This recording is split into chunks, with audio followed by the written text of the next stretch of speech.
Hello everyone, today I'm going to show you how to use Tron Network and Trust Wallet TRC20 to send, receive, swap, or lend USDT. Make sure to watch the video until the end, not to miss any important details. Like and subscribe.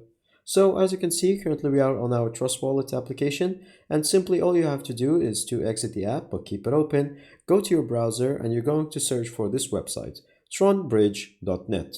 Once you go to tronbridge.net, you will find this page waiting for you right here.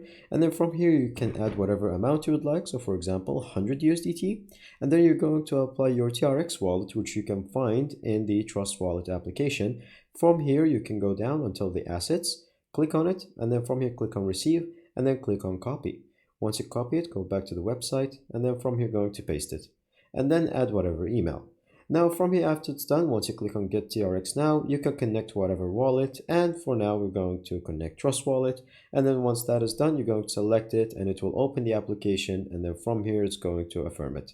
And that's pretty much it. Thank you guys for watching. See you next time. Bye bye.